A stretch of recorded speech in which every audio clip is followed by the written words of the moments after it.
नमस्कार साथियों। कल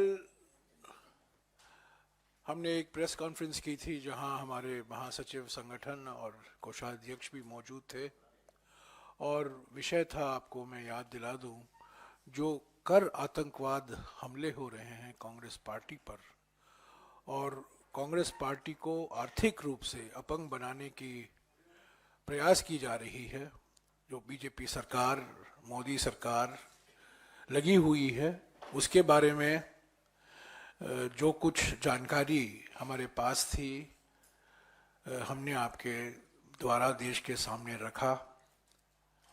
ये नोटबंदी को आगे ले चलता है।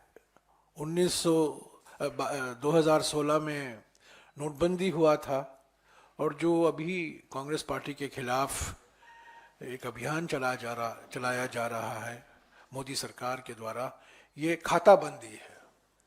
ये नोटबंदी नहीं है, ये खाता बंदी है। हमारे सारे खाते को बंद करने की कोशिश की जा रही है, पर हम इससे हम डरते नहीं हैं। हम लड़ रहे हैं एपेलेट ट्राइब्यूनल में और अगर ज़रूरत पड़े हम न्यायालय में भी जाएंगे।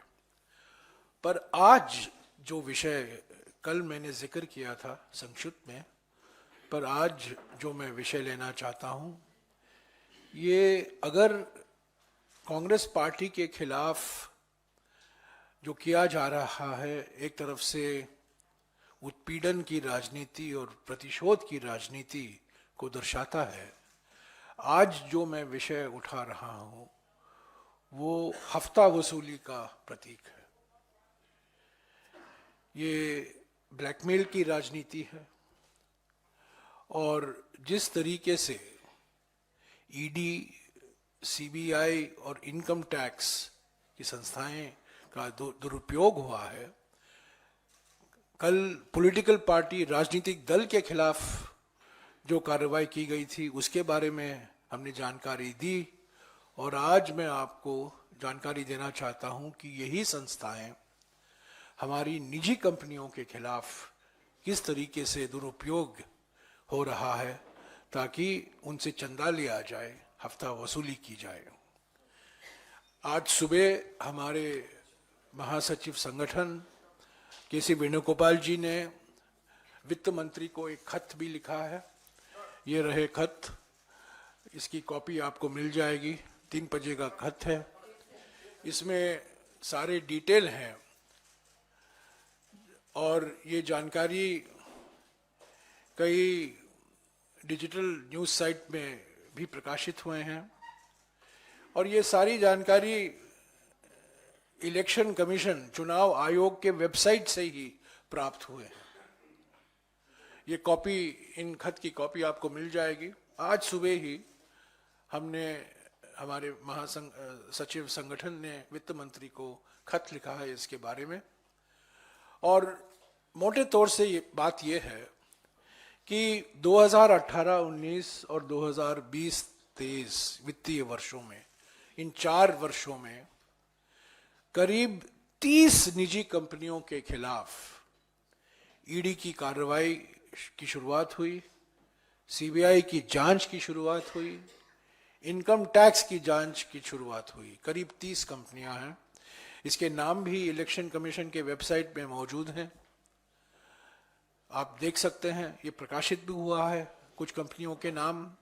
30 कंपनियां हैं जिनके खिलाफ ईडी, सीबीआई और इनकम टैक्स छोड़े गए हैं और इनसे इन 4 सालों में बीजेपी पार्टी को 335 करोड़ रुपया चंदा मिला है।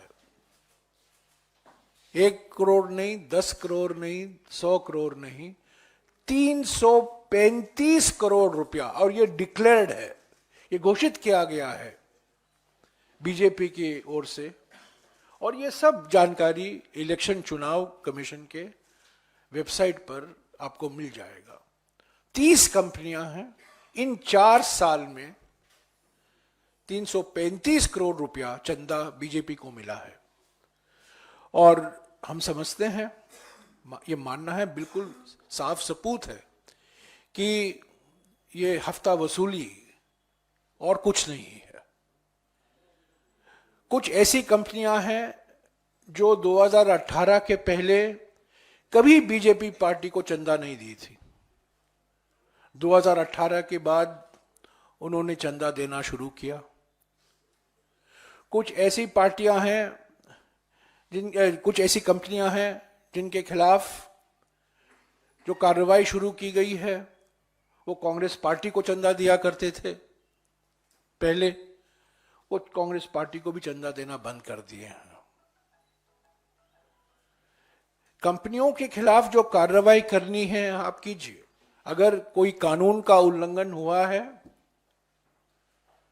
तो जरूर कार्रवाई होनी चाहिए, पर धमकी देकर, ईडी के द्वारा धमकी देकर, सीबीआई के द्वारा धमकी देकर और इनकम टैक्स के द्वारा धमकी देकर उन्हीं कंपनियों से, उन्हीं निजी कंपनियों से चंदा लेना, मैं समझता हूं ये बिल्कुल साफ दर्शाता है कि मूल मकसद क्या था। ईडी, सीबीआई और इनकम टैक्स की जांच का मूल मकसद यही था, हफ्ता वसूली। ये ब्लैकमेल की राजनीति का एक मिसाल है। तो हमारे ओर से हमारे महासचिव संगठन ने वित्त मंत्री को लिखा है कि ये बिल्कुल नामुमकिन है। हालांकि मोदी है तो मुमकिन है, ऐसे ही जो कारनामे होते हैं इन्हीं के कार्यकाल में हुआ है। कभी किसी राजनीतिक दल का खाता बंद नहीं हुआ है, किसी पर इनकम टैक्स का नोटिस इतनी भारी मात्रा में नहीं आया है, और इस तरह किसी निजी कंपनियों के खिलाफ कार्रवाई नहीं की गई है ताकि उनसे आप चंदा हासिल करें। तो हमने इसकी जांच की मांग की है। हमने सवाल भी उठाए हैं वित्त मंत्री से, जो आप पढ़ेंगे। तो हमने 3 सवाल उठाए हैं। एक सवाल तो यह है कि क्या आपने तो अर्थव्यवस्था पर श्वेत पत्र प्रकाशित किया, क्या आप हफ्ता वसूली पर एक श्वेत पत्र प्रकाशित करेंगे? क्या जनता को विश्वास में लेंगे कि आपके पार्टी को चंदा मिला है, कहां कहां से चंदा मिला है? और ये विषय और भी महत्व रखता है क्योंकि सुप्रीम कोर्ट ने कहा है कि इलेक्ट्रल बॉन्ड परियोजना हमारे संविधान के खिलाफ है। दूसरा जो सवाल हमने उठाया है कि आप अगर, जैसे कि आप दावा करते हैं कि आपका फाइनेंसिंग, दल का पार्टी का फाइनेंसिंग बिल्कुल पारदर्शिता से होता है, आपको कोई छुपाने की जरूरत नहीं है। अगर ये बात सही है कि जो जानकारी आई है चुनाव आयोग के वेबसाइट में, जो जानकारी ली गई है इन न्यूज पोर्टल के द्वारा, क्या उसका आप खंडन करेंगे? क्या आप उसका खंडन करेंगे कि इस कंपनी ने, जिसके खिलाफ सीबीआई, ईडी और इनकम टैक्स की जांच हो रही है, उसी कंपनी से आपको ये चंदा नहीं मिला है? क्या आप ये इससे इनकार कर सकते हैं कि पिछले 4 सालों में 335 करोड़ रुपया बीजेपी के खाते में आया है? ये इलेक्ट्रल बॉन्ड के द्वारा नहीं, ये ईडी बॉन्ड है, सीबीआई बॉन्ड है, इनकम टैक्स बॉन्ड है, इलेक्ट्रल बॉन्ड नहीं। ये कंपनियों के नाम भी सब लोग जानते हैं इस वेबसाइट के माध्यम से।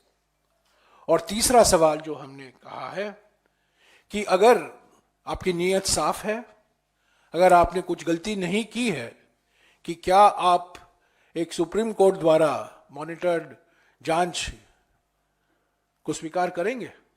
क्योंकि आप बार बार कहते हैं कि हम लोकतंत्र को साफ करना चाहते हैं, हम फाइनेंसिंग को साफ करना चाहते हैं, हम पारदर्शिता लाना चाहते हैं। इसी दावे के साथ आपने इलेक्ट्रल बॉन्ड की घोषणा की थी, जो सुप्रीम कोर्ट ने कह दिया है कि वो कानून के खिलाफ और संविधान के खिलाफ था, और ये लोकतंत्र के लिए बहुत खतरनाक साबित हुआ है। तो क्या, अगर आपकी नीयत साफ है, अगर आप कुछ छुपाने के लिए कुछ नहीं है, तो इन 3 सवाल जो कांग्रेस पार्टी ने उठाए हैं और हमारे महासचिव संगठन ने वित्त मंत्री को लिखा है, क्या उसका जवाब आप देंगे कि नहीं? तो साथियों, संक्षिप्त में मैं फिर से दोहराऊंगा, एक तरफ उत्पीड़न और प्रतिशोध की राजनीति कांग्रेस पार्टी के खिलाफ, उसको आर्थिक रूप से अपंग करने की प्रयास, और दूसरी तरफ निजी कंपनियों के खिलाफ ईडी, सीबीआई और इनकम टैक्स का दुरुपयोग ताकि उनसे हफ्ता वसूल हो। मोदी सरकार की नीति साफ है, एक कंपनी को फायदा, बाकी कंपनियों को पीड़ा। एक कंपनी को फायदा, जो कंपनी मुंबई अंतरराष्ट्रीय एयरपोर्ट को कब्जा में करती है और जो प्रमोटर थे, जो मुंबई एयरपोर्ट को लागू कर रहे थे, उनके खिलाफ ईडी और सीबीआई की जांच करवाई और वो बेचारा कहा कि हमसे इससे कुछ लेना देना नहीं है, अगर आप मुंबई एयरपोर्ट लगाना चाहते हो ये लीजिए मुंबई एयरपोर्ट की चाबी। धमकी लेकर उस कंपनी ने मुंबई एयरपोर्ट पर कब्जा पाया। तो एक कंपनी को फायदा और बाकी सारे कंपनियों को पीड़ा, ईडी, सीबीआई और इनकम टैक्स संस्थाओं के द्वारा।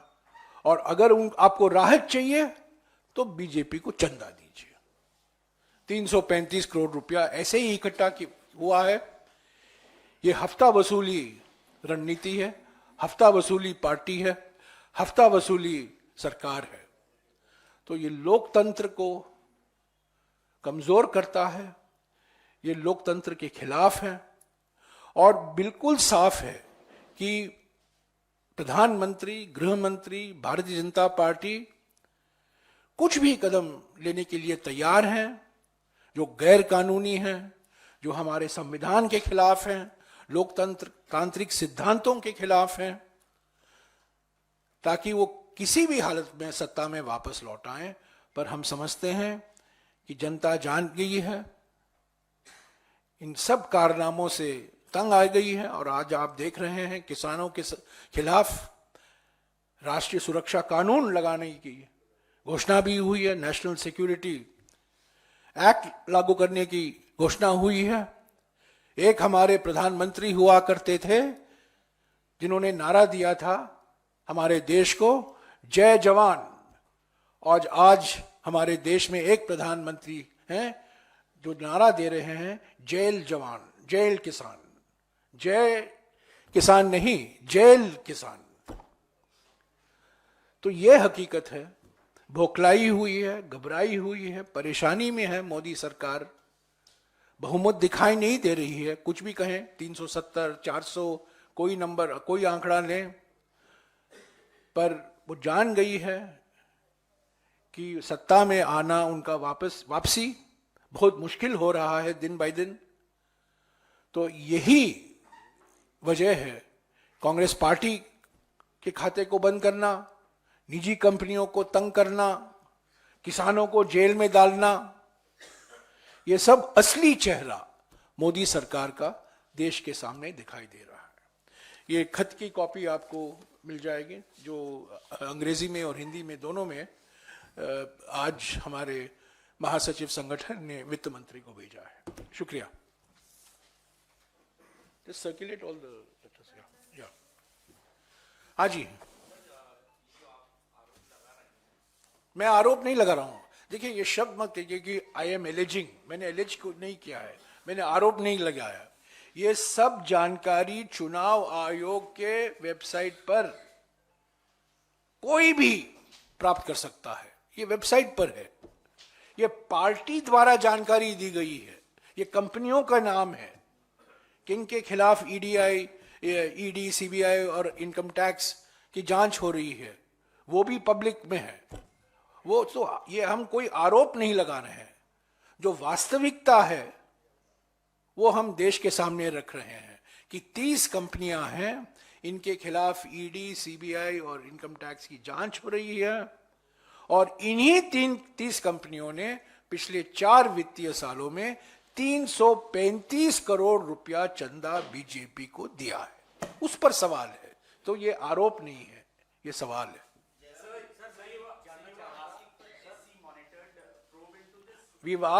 We have raised 3 questions of the finance minister. One, You put a white paper on the economy. Are you prepared? If you think you're claiming that you are transparent in party funding, will you come up with a white paper on party finances? Number one. Number two, the second question that we have asked is that if you have nothing to hide, then will you rebut point by point all the information that has come out on the 30 companies and their links with the BJP over the last 4 years, whether they are being investigated, which is a fact, whether they have funded the BJP, which is also a fact. If it's not a fact, you rebut it. That's the second question. And the third question we are asking, if you have nothing to hide, will you agree to a Supreme Court monitored investigation into the misuse of the ED, CBI, and income tax? Let me make it absolutely clear. When the law is broken, if there is evidence to show that the law is broken, please investigate. But if you use investigation as a means of blackmail to force the companies, these companies, 30 companies that are being investigated, they have contributed 335 crores to the BJP, which is a documented fact. Will you return this 335 crores till those 30 companies' innocence or guilt is established? While the investigation is going on, you have collected 335 crores. What does it mean? That means you're using investigation as a tool of blackmail. ये हफ्ता वसूली है और कुछ नहीं है. ये ईमानदारी की जांच नहीं है. It is no, we all know that the ED, the CBI and the income tax dances to the tune of the Prime Minister. पिछले 5-6 सालों में जो कानून के संशोधन लाए गए हैं, इनकम टैक्स के कानून में जो संशोधन किया गया है, PMLA कानून में जो संशोधन किया गया है, वो अफसरों को भयंकर अधिकार देता है. इस पर पार्लियामेंट में चर्चा नहीं हुई क्योंकि वो मनी बिल के द्वारा ये संशोधन लाए थे और मैंने खुद सुप्रीम कोर्ट में आपत्ति जताई है और मेरा एक केस वहां पेंडिंग है. सारे के सारे संशोधन, मनी लॉन्ड्रिंग एक्ट के संशोधन, इनकम टैक्स एक्ट के संशोधन, सारे के सारे संशोधन मनी बिल के द्वारा लाए गए हैं ताकि राज्यसभा में उसका कोई चर्चा ना हो और उस पर कोई बहस ना हो. तो ये जो अधिकार दिए गए हैं, भयंकर अधिकार दिए गए हैं अफसरों के हाथ में, भयंकर अधिकार दिए गए हैं. इंडिया गठबंधन की सरकार आएगी, ये सारे संशोधनों का इसकी समीक्षा हम करेंगे और जो अधिकारी हैं उनको जो हक दिया गया है उसकी हम जरूर दोबारा उस पर हम विचार करेंगे.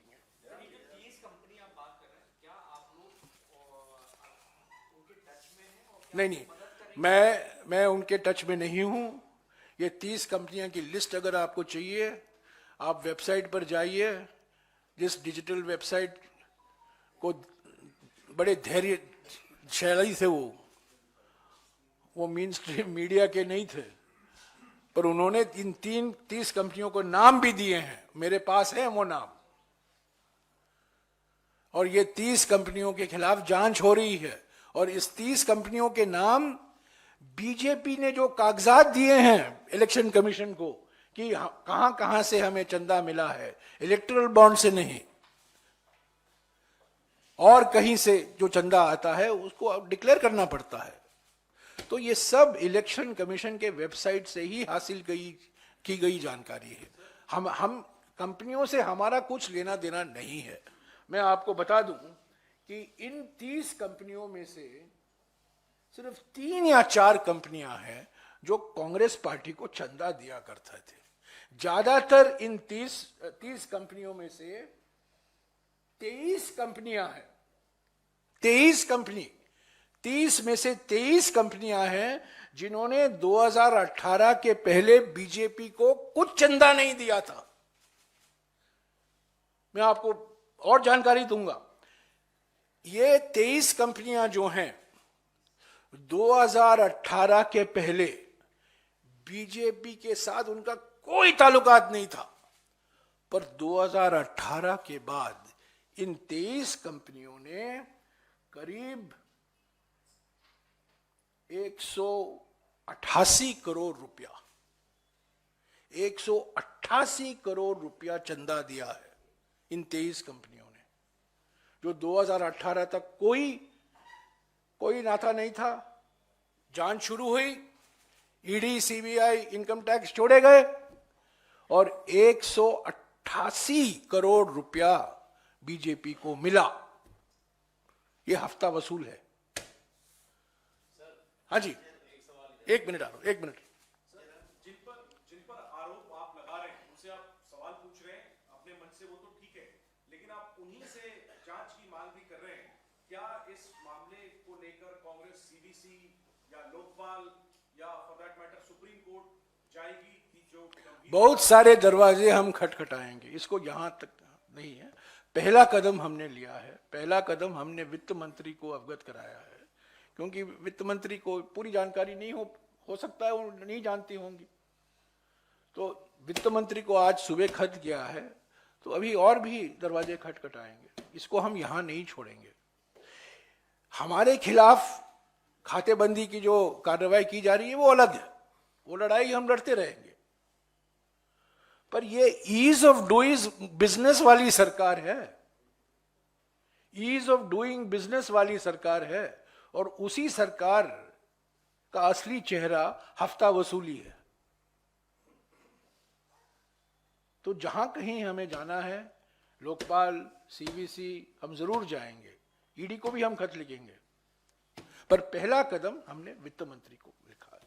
सर, आप कह रहे हैं इंडिया सरकार आएगी तो आप इन कानूनों को बदलने की बात कर रहे हैं। बिल्कुल। उसके पहले चुनाव में पहले लग रहा था इंडिया गठबंधन की गाड़ी पटरी पर गई, ममता साथ नहीं आ रही थी, एनसी अलग हो रही थी, लेकिन अब राहुल गांधी के आने के बाद बात कर रहे हैं कि ममता बनर्जी से भी बात हो रही है, एनसी से बात हो रही है। क्या इंडिया गठबंधन वापस पटरी? मैं पहले दिन से कह रहा हूं, पिछले 40 दिन से कह रहा हूं, भारत जोड़ो न्याय यात्रा के समय, खास तौर से पश्चिम बंगाल में 6 दिन लगातार सुबह दोपहर शाम मैं कहता रहा, पर मुझे पता नहीं कि आप सुनते रहे कि नहीं, पर मैं जरूर कहता रहा कि ममता बनर्जी के साथ बातचीत अभी भी जारी है, दरवाजे बंद नहीं है। समाजवादी पार्टी के बारे में भी ये कहा करता था, लोग कहते थे आप कैसे कह सकते हैं, पर समझौता तो हो गया है। आम आदमी पार्टी के साथ अभी 1-2 दिन में अंतिम रूप दिया जाएगा। ममता बनर्जी के साथ भी बातचीत चल रही है, अंतिम रूप अभी गठबंधन को पश्चिम बंगाल में नहीं दिया गया है, बातचीत चल रहा है। किससे? सभी पार्टियों के साथ बातचीत चल रही है, नेशनल कॉन्फ्रेंस, डीएमके, एनसीपी और शिवसेना, उद्धव ठाकरे के साथ तो अंतिम रूप दे दिया गया है। पर अभी सवाल जो उठ रहे हैं खास तौर से पश्चिम बंगाल और जम्मू और कश्मीर के संदर्भ में उठ रहे हैं। मैं कह सकता हूं आपको औपचारिक तौर से कि इन दोनों राज्यों में हमारे बातचीत इंडिया गठबंधन के सहयोगी दलों से जारी है। मैं उनकी भावनाओं पर क्या टिप्पणी कर सकता हूं। सर, राहुल गांधी लगातार भारत जोड़ो न्याय यात्रा में मोदी सिंह, आदिवासी और दलित का मसला उठा रहे हैं, लेकिन प्रधानमंत्री नरेंद्र मोदी ने इंडी अलायंस पे हमला किया कि नहीं, आप ये हफ्ता वसूली के बारे में मुझे पूछेगा प्लीज, थोड़ा प्रधानमंत्री की रणनीति मत अपनाइए, डाइवर्ट मत कीजिए। हफ्ता वसूली का विषय है, मैं आपका सवाल जवाब दूंगा, पर जो विषय जो है उस पर आप रहिए। मैंने पहले भी कहा, हमारे राजनीति में 2 दिन बड़े लंबे समय होता है। We can't see a third seat. Who is saying? The Trinamool Congress. Trinamool Congress has said many things. Trinamool Congress has also said we are committed to the India Gadbandhan. The leader, the supreme leader of the Trinamool Congress has said that she is committed to defeating the BJP, that she wants the India Gadbandhan to be strengthened. In politics, people say many things depending on circumstances. They are reacting to certain situations.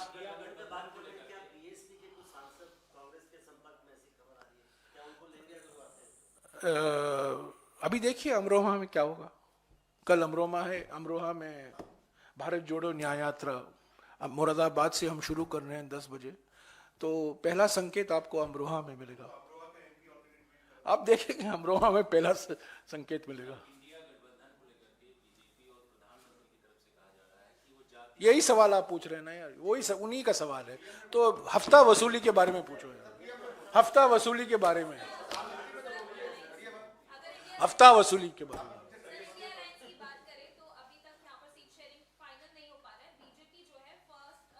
हफ्ता वसूली, हफ्ता वसूली, हफ्ता वसूली पर आइए। हफ्ता वसूली, हफ्ता वसूली, हाँ, good man.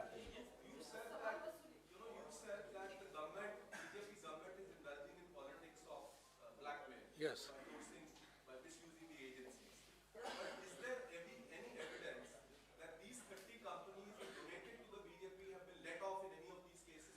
investigations are on. The worst thing in India, process is punishment. In Indian system, process is punishment. सिर पर ये लटका के रहो, तभी तो आप पटरी पर आओगे। आपको छूट दिया जाएगा तो आप भूल जाओगे। जब तक ये तलवार है, ईडी का तलवार, सीबीआई का तलवार, इनकम टैक्स का तलवार आपके सिर पर है, आप पटरी पर रहोगे, चंदा देते रहोगे। जांच बंद हो जाएगी, अब चंदा भी भूल जाओगे, बीजेपी को भी भूल जाओगे। समझ गए रणनीति क्या है? रणनीति ये है, ये तलवार लटका के रहो बस, तब देते रहोगे आप, हफ्ता वसूली होते रहेगी। 2018-19 और 2022-23 के बीच में, इन 4 सालों के बीच में ये जानकारी है। जो जानकारी दी गई है, जो प्रकाशित भी हुआ है, 235 करोड़ का 30 कंपनियों का 2018-19 और 2022-23 के बीच में, 4 सालों के बीच में।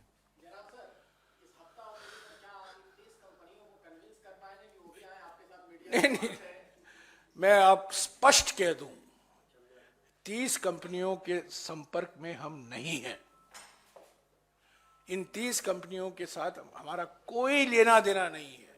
हालांकि मैं इन 30 में से 8 या 9 मालिकों को अच्छी तरह से जानता हूं, मैं उनकी जन्मपत्री में भी जानता हूं। तो पर हमारा इन कंपनियों से लेना देना नहीं है।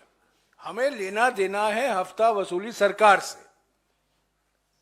ये चंदा वसूली जो हुई है, आप एक तरफ कह रहे हैं हम इलेक्ट्रल बॉन्ड लाएंगे, पारदर्शिता लाएंगे, और उसके साथ साथ आप ईडी और सीबीआई और इनकम टैक्स के द्वारा आप चंदा इकट्ठा कर रहे हैं इन कंपनियों से, उसके खिलाफ हम हैं।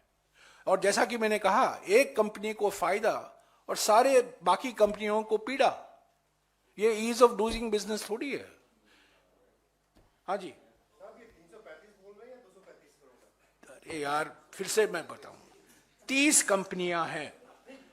कर मैं 1 मिनट सुन ना, मैं 4थी बार 5वीं बार दोहरा रहा हूं, 30 कंपनियां हैं, 335 करोड़ रुपया चंदा इकट्ठा हुआ है 2018-19 और 2022-23 के बीच में। इन 30 कंपनियों में से 23 कंपनियां ऐसी हैं जो 2018 के पहले कभी बीजेपी को चंदा नहीं दी थी, पर 2018 के बाद इन 23 कंपनियों ने 188 करोड़ रुपया बीजेपी के खाते में जमा किया है। In the light of the Supreme Court's unconstitutional electoral bonds, the numbers will now be, you'll have to do No, sorry. It is not Supreme Court's unconstitutional. It is Supreme Court's decision to declare electoral bonds as unconstitutional. So slight correction. Yeah, in that context, now the government has to declare through the ECI, through SBI, the details. On the 13th of March, that will come.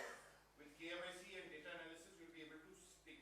Do you want the commission of inquiry into the entire, because even you have been getting money from various political parties. See, there are 2 issues here. There is an electoral bonds issue and there is this issue which has nothing to do with electoral bonds. हफ्ता वसूली और erectile bonds का कोई नाता नहीं है, ये non erectile bond है। इलेक्ट्रल बॉन्ड में जो सुप्रीम कोर्ट का आदेश आया है, उसका 100% हम चाहते हैं वो लागू हो और सभी पार्टियों पर लागू हो। हमें कुछ छुपाने की जरूरत नहीं। पर ये जो नई जानकारी आई है कि आप एक तरफ इलेक्ट्रल बॉन्ड से आप चंदा इकट्ठा कर रहे हैं, दूसरी तरफ आप ईडी, सीबीआई और इनकम टैक्स का भी दुरुपयोग कर रहे हैं ताकि आपको चंदा मिले, उसके खिलाफ भी जांच होना जरूरी है। ये दो अलग बातें हैं। और हम जो सुप्रीम कोर्ट ने आदेश दिया है उसका पालन होना चाहिए। जो जानकारी उन्होंने कही है प्रकाशित होना चाहिए। हमें कोई छुपाने की, हमारी नीयत साफ है तो हम पीछे नहीं हटेंगे। अगर एसबीआई को कहा गया है कि आप बताओ, जानकारी दो, इलेक्ट्रल बॉन्ड किसके नाम पर है, हम नहीं कहेंगे ये नहीं हो, क्योंकि पहले दिन से हमारा ये मानना है कि इलेक्ट्रल बॉन्ड गैर कानूनी है, संविधान के खिलाफ है। और ये लीगल, जैसा कि मनमोहन सिंह जी नोटबंदी के बारे में कहा था, इलेक्ट्रल बॉन्ड पर भी कहा जा सकता है ये ऑर्गेनाइज्ड लूट और लीगलाइज्ड प्लंडर है। ओके, हफ्ता वसूली, हाँ जी, हाँ, वो अलग से करेंगे, अलग से करेंगे। आइए ना, बात करूंगा।